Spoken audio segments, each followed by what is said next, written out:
Hello legal aspirants, welcome to MK legal Shiksha the way of learning. Dear legal aspirants, आज MK legal Shiksha आपके लिए बहुत important topic लेकर आया है। आगे बढ़ने से पहले अगर अभी तक आपने चैनल को सब्सक्राइब नहीं किया, सब्सक्राइब जरूर कर लें और बेल आइकन को भी प्रेस करें ताकि आपको वीडियोज़ के अपडेट मिलते रहे।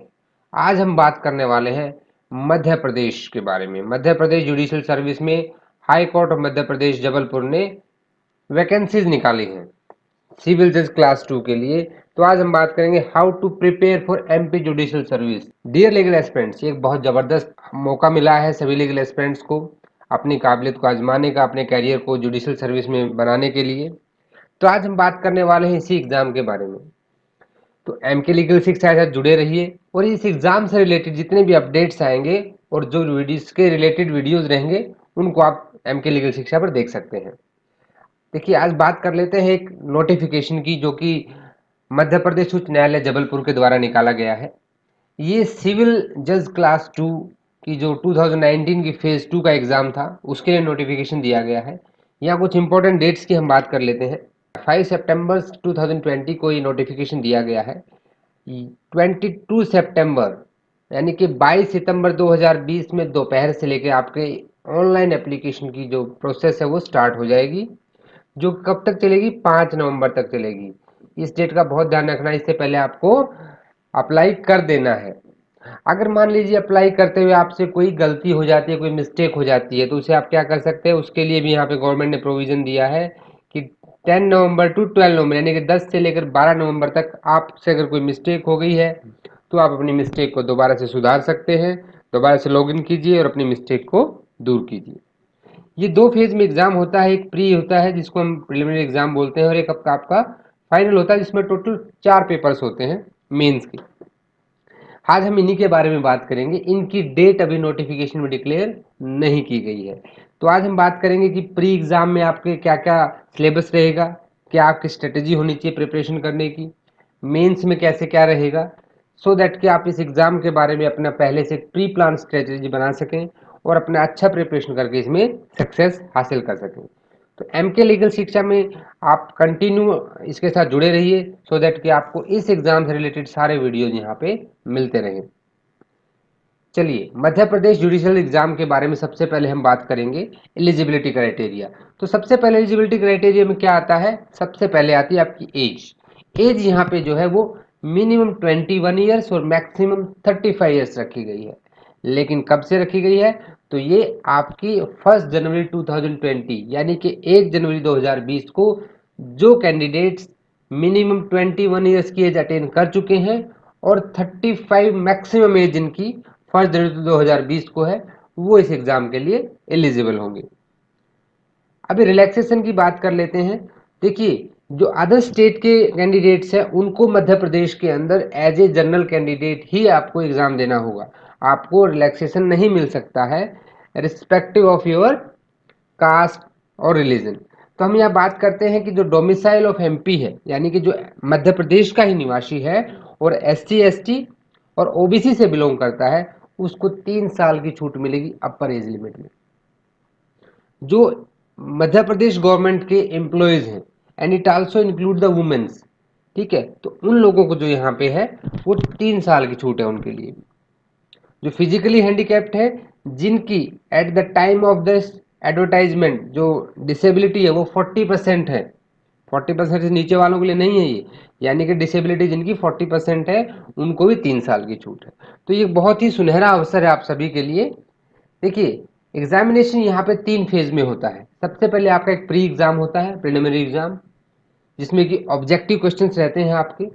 मेन एग्जामिनेशन होते हैं जिसमें कि टोटल 4 पेपर होते हैं आपके, और एक इंटरव्यू होता है जो आपकी पर्सनैलिटी वो एक कैंडिडेट को वो जज करते हैं और उसी के बेस पे फिर आपका एक सिलेक्शन किया जाता है। लेकिन यहाँ मैं एक चीज़ बताना चाहूँगा कि जो आपका सिलेक्शन है वो सिर्फ मेन और इंटरव्यू के मार्क्स पर होगा। प्री एग्ज़ाम खाली आपको सिर्फ जस्ट पास करना है। It is the first barrier जो आपको पार करना है सो दैट कि आप नेक्स्ट स्टेप पे जा सकें, आप मेन एग्ज़ाम दे सकें। तो प्री के मार्क्स जो हैं वो आपके फाइनल मेरिट में ऐड नहीं होंगे। फाइनल मेरिट किसके बेस पे बनेगी? सिर्फ आपके मेन एग्जामिनेशन पे, जिसमें आप सब्जेक्टिव होता है आप लिखेंगे, और आपके इंटरव्यू के ऊपर।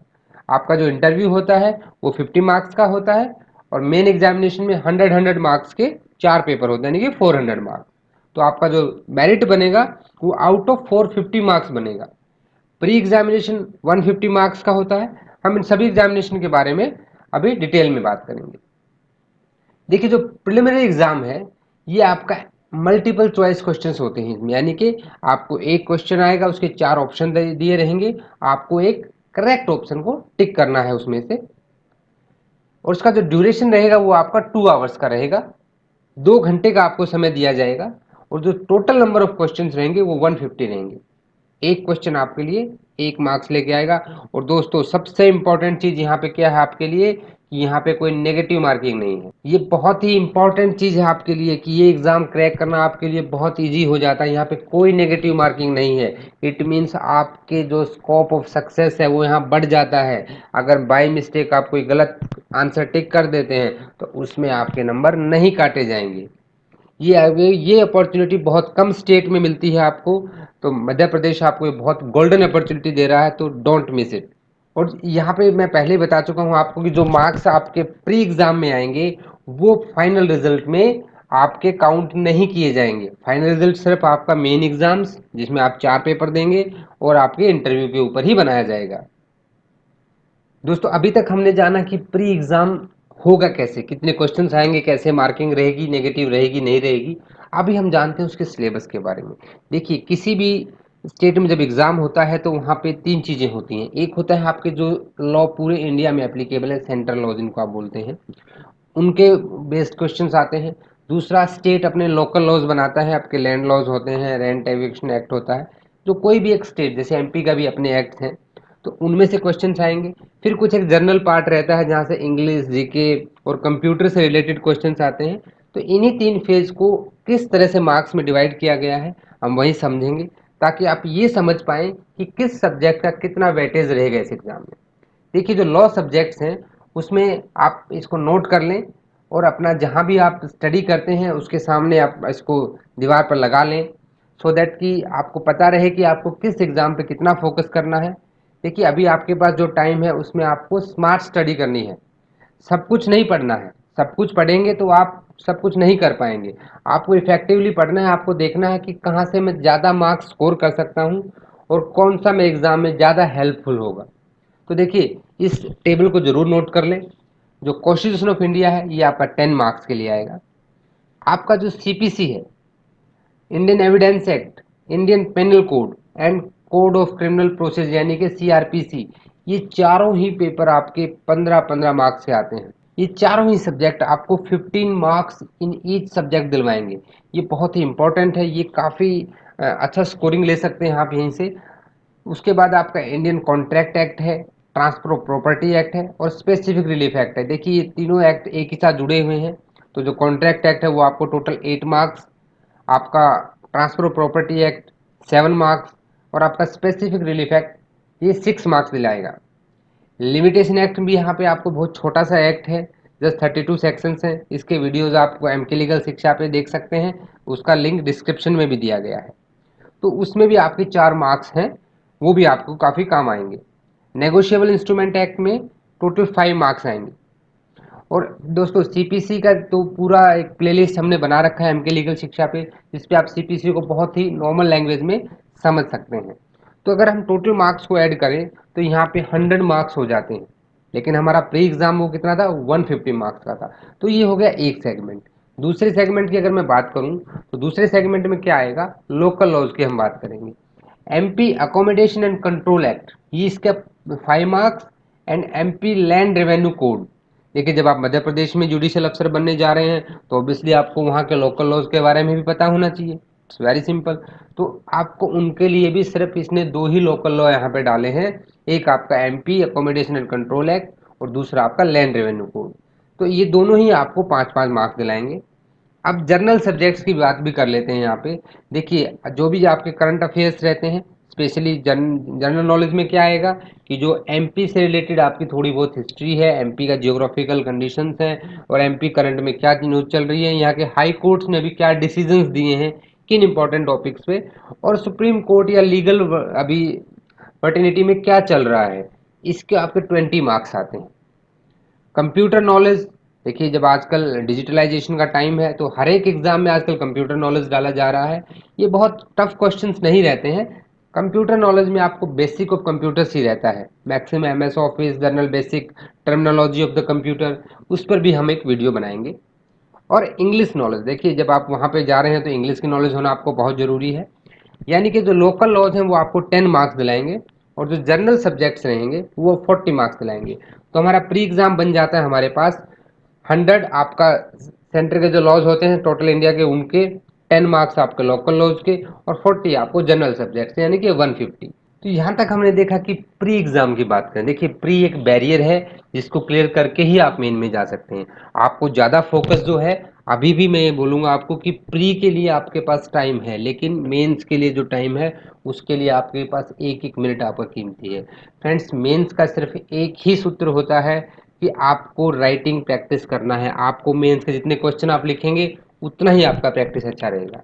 तो जो मीडियम रहेगा मेन एग्जामिनेशन के लिए वो आइदर इंग्लिश और हिंदी, आप एक ही में लिख सकते हैं, दोनों में नहीं लिख सकते हैं। या तो आप इंग्लिश में लिखिए या आप हिंदी में लिखिए।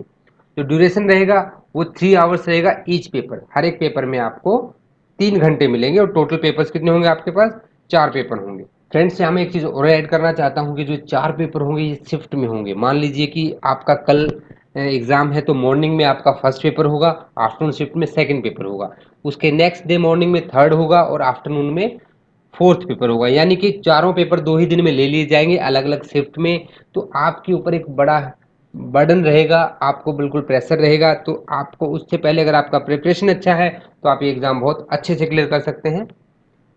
और जो टाइप ऑफ क्वेश्चन हम बात कर ही चुके हैं कि जो मेंस एग्जाम होता है किसी भी जुडिशियल सर्विस का, वो सब्जेक्टिव और नैरेटिव बहुत रहता है। ठीक है, यहाँ आपको जो जजमेंट राइटिंग वगैरह आती है तो वहाँ आपको कंप्लेनेंट और प्लेंट की कॉपीज भी दी जाती हैं, वो हम फर्दर बात करेंगे। अभी हम बात करते हैं कि कैसे कैसे एग्जाम है। अगर देखिए मैं पेपर 1 की बात करूँ तो पेपर 1 जो है यहाँ पे सिविल लॉ से रिलेटेड होता है। ठीक है, ये टोटल 100 मार्क्स का होता है। इसमें क्या क्या आता है इन सब चीज़ों को आप नोट करते हुए चलें, वीडियो को पॉज कर लें और सारी चीज़ों को नोट करें, ये आपके लिए बहुत बेनिफिशियल है।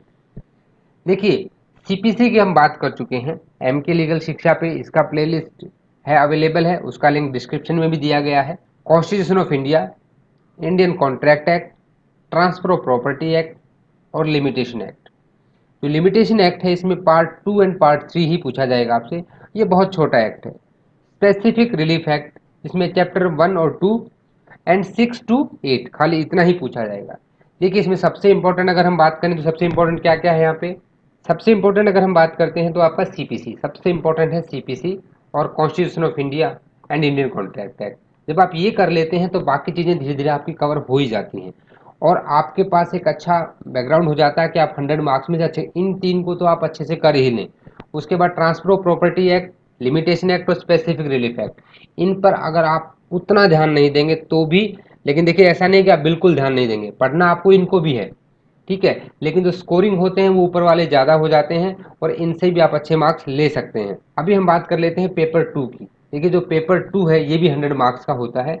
ये एक जनरल पेपर की तरह होता है देखा जाए तो। इसमें आपको राइटिंग्स आती हैं। Writing on social issues 30 marks के लिए रहता है। Writing on legal issues 20 marks के लिए रहता है। प्रिसाइज राइटिंग, इट मीन्स आपको एक बड़ा सा पैराग्राफ दिया जाएगा, उसको प्रिसाइज करके लिखना है। ट्रांसलेशन रहेगी Hindi to English and English to Hindi, 15-15 marks का। तो ये जो जनरल पेपर होता है इसमें आपके, देखिए मैं आपको इसीलिए बार बार बोल रहा हूँ कि आप राइटिंग प्रैक्टिस जरूर करते रहें। आपको एक ही दिन में 2 एग्जाम देने हैं। अगर आपका राइटिंग प्रैक्टिस अच्छा है, आप अच्छे से लिख पा रहे हो, आपको कंटेंट पता है, तो आपको अच्छा स्कोर करने से कोई नहीं रोक सकता है। तो जो सोशल इश्यूज और लीगल इश्यूज हैं इन पर आप अगर पुराने पेपर्स को आप देखेंगे, देखिए इसमें जो प्रीवियस ईयर्स के क्वेश्चन पेपर्स हैं, कुछ प्रीवियस ईयर के क्वेश्चन पेपर्स का लिंक मैंने डिस्क्रिप्शन में भी दिया है, आप उन पे जाके प्रैक्टिस कीजिए और जितना हो उसके राइटिंग प्रैक्टिस कीजिए। तो ये आपके लिए बहुत ही अच्छा स्कोरिंग एक पेपर रहता है पेपर 2, जो कि मेरिट में चारों पेपर इंक्लूड होते हैं। तो जो पेपर 2 है ये एक अच्छा स्कोरिंग पेपर माना जाता है।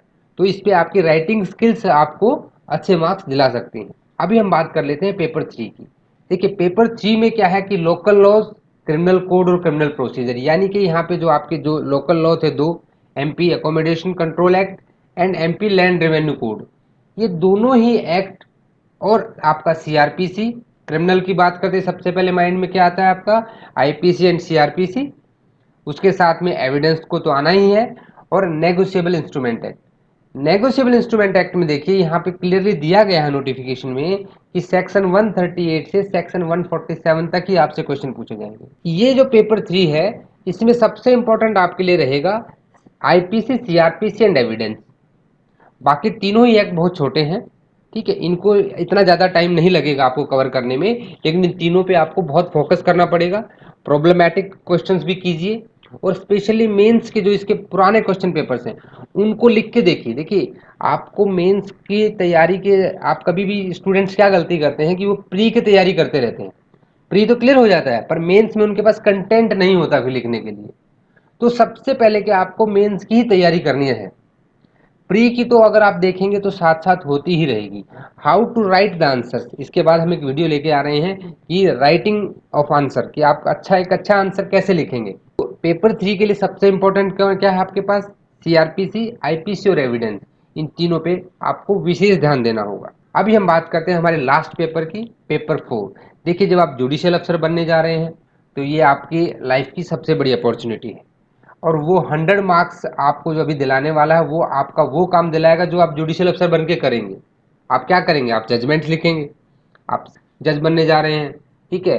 तो सबसे पहला काम जज का होता है इश्यूज फ्रेम करना, यानी कि फ्रेमिंग ऑफ इश्यूज। ये आपको 10 मार्क्स लेकर आएगा। आपको एक प्रॉब्लम दे दी जाएगी, ठीक है, एक प्लेंटिव कुछ प्लेंट दिया बताया जाएगा, डिफेंडेंट की कुछ रिटन स्टेटमेंट बताई जाएगी, आपको उनको देख के इश्यूज फ्रेम करने हैं। ये बिल्कुल प्रैक्टिकल एस्पेक्ट वाला पेपर है। पेपर 4 और पेपर 2 ये दो आपके बहुत स्कोरिंग मार्क्स वाले पेपर हैं। तो इश्यूज को फ्रेम करना आप जरूर ध्यान से सीखें। इसके लिए आपको प्लेंट के बारे में पूरा पता होना चाहिए, रिटर्न स्टेटमेंट के बारे में पूरा पता होना चाहिए। प्लेंट आपका ऑर्डर 7 में आता है सीपीसी में, रिटर्न स्टेटमेंट ऑर्डर 8 में आती है। आपको रूल्स ऑफ प्लीडिंग पता होने चाहिए ऑर्डर 6 में। तो ये सारी चीज़ें आपको थोरोली जब नॉलेज हो जाएगा सीपीसी का, तो आप इश्यूज फ्रेम कर सकते हैं। हम इश्यूज कहाँ फ्रेम करते हैं, ऑर्डर 14 में। अगर आप सीपीसी जब पढ़ेंगे तो उसे सेक्शन और ऑर्डर में डिवाइड किया गया है, तो उसके ऑर्डर 14 में करते हैं। चलिए हम उस तरफ नहीं जाएंगे अभी, उसके लिए हम अलग से, हमारे पास सारा वीडियोज अवेलेबल है ही। फिर आता है framing of charges. Framing of charges आपके क्रिमिनल केसेस में होता है, ये भी एक तरह से फ्रेमिंग ऑफ इश्यूज टाइप ही है। फ्रेमिंग ऑफ चार्जेस में कि जो एफआईआर लिखी गई है उसमें जो सेक्शंस लगाए गए हैं वो सही है कि नहीं है, और कैसे चार्ज फ्रेम किए जा सकते हैं। यानी कि बीइंग ए जुडिशियल अफसर आपको अपना जुडिशियल माइंड अप्लाई करना है कि यहाँ पे मुझे प्रिंसिपल क्वेश्चन ऑफ कंट्रोवर्सी क्या है, एक्चुअल किस चीज़ पे मुझे डिसीजन देना है, तभी आप एक अच्छा डिसीजन दे पाएंगे। जब आप इश्यूज और चार्ज फ्रेम कर लेते हैं तो फिर आपको जजमेंट देनी होती है। तो आपको एक एज ए सिविल जज क्लास 2 के हिसाब से एक जजमेंट या ऑर्डर की राइटिंग आएगी। हाउ टू राइट जजमेंट, हम इस पर भी बात करेंगे। आपका जजमेंट ऑर्डर क्रिमिनल केस में, ठीक है, वहां पे आप जुडिशियल मैजिस्ट्रेट फर्स्ट क्लास के तौर पे, मान लीजिए आपकी जुडिशियल मैजिस्ट्रेट फर्स्ट क्लास है, तो आप जजमेंट और ऑर्डर क्रिमिनल प्रोसीडिंग्स में कैसे लिखेंगे, 40 मार्क्स का ये आएगा। तो ये पेपर भी आपका काफ़ी अच्छा स्कोरिंग मार्क रहेगा, और आपका ये बहुत ही अच्छी अपॉर्चुनिटी मिली है जिससे कि आप अच्छे से प्रिपरेशन कर सकते हैं। उसके बाद आपका आता है इंटरव्यू, लास्ट स्टेप। जब आप प्री क्लियर करते हैं तो आप मेंस में पहुंचते हैं, और जब मेंस क्लियर करते हैं तो अराउंड जितनी पोस्ट होती हैं उसके अराउंड 3 टाइम्स आप लोगों को इंटरव्यू के लिए कॉल किया जाता है। कट ऑफ कहाँ पे लगेगी आपकी, कट ऑफ लगेगी as per your merit in the mains exam. तो जो इंटरव्यू के टोटल 50 मार्क्स होते हैं। देखिए इंटरव्यू क्यों लिया जाता है, so that the panel can जज the personal qualities of the candidate. The interview shall relate to the matters of the general interest and is intended to test the candidate's alertness, intelligence and general outlook। ठीक है, interview के लिए भी आपको बहुत practice करनी होती है। देखिए कभी कभी कहा जाता है कि भाई ऐसे ही लक बेस्ड हो जाता है, luck based exam pre exam हो सकता है, लेकिन मेंस और इंटरव्यू लक बेस्ड नहीं होगा, वो सिर्फ आपकी मेहनत से होगा, उसके लिए आपको हार्डवर्क करना पड़ेगा। और इसको हम आपको पहले ही बता चुके हैं कि जो सिर्फ आपके मेन एग्जाम्स के मार्क्स और इंटरव्यू के हैं वही आपके फाइनल रिजल्ट और फाइनल मेरिट में कैलकुलेट होंगे। तो legal aspirants please study hard, MK legal Shiksha से जुड़े रहिए, और हम आपको बताते रहेंगे कि कैसे कैसे आपको प्रिपरेशन करना है। अगर आपको लगता है कि कोई भी अच्छे वीडियोज़ आपको चाहिए, किसी टॉपिक पे आप चाहते हैं, तो हमें आप कमेंट करें, हम वो वीडियोज़ भी बनाएंगे। एक स्ट्रेटेजी की हम यहाँ बात कर लेते हैं। देखिए, स्टडी प्लान होना बहुत ज़रूरी है, बिना किसी प्लान के कोई काम नहीं होता है। अगर आप लेकर बैठ जाओ कि भाई मैं आज ये पढ़ लेता हूँ, कल वो पढ़ लेता हूँ, ऐसे नहीं होगा। You have to make a study plan कि मुझे पहले सीपीसी कवर करना है, सीआरपीसी कवर करना है। कभी भी जंबल अप मत कीजिए। एक सब्जेक्ट को उठाइए, उसके बारे में पढ़िए, उसकी टेस्ट सीरीज कीजिए। दूसरे सब्जेक्ट को उठाइए, उसकी टेस्ट सीरीज कीजिए। धीरे धीरे जब आपको सारे सब्जेक्ट का हो जाए तो फिर कंबाइंड टेस्ट सीरीज कीजिए। कंबाइंड टेस्ट सीरीज से या फिर आपको पता लगता है आपका लेवल क्या है, और जहां आपको लगता है कि मेरे लूप होल्स हैं, जहां पे मैं थोड़ा सा डाउन जा रहा हूं जिस सब्जेक्ट में, आप उस पर ज्यादा फोकस कीजिए।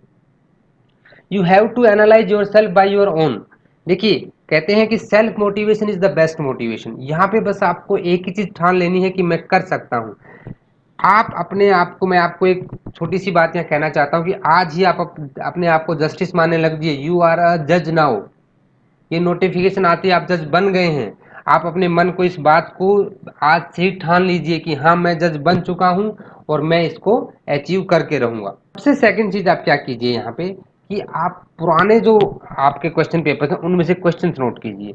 मान लीजिए आप सीपीसीए क्वेश्चन नोट कर रहे हैं, आप भले ही पूरा क्वेश्चन ना नोट करें, आप लिख लें कि ऑर्डर 6 रूल 7 से पूछा गया है।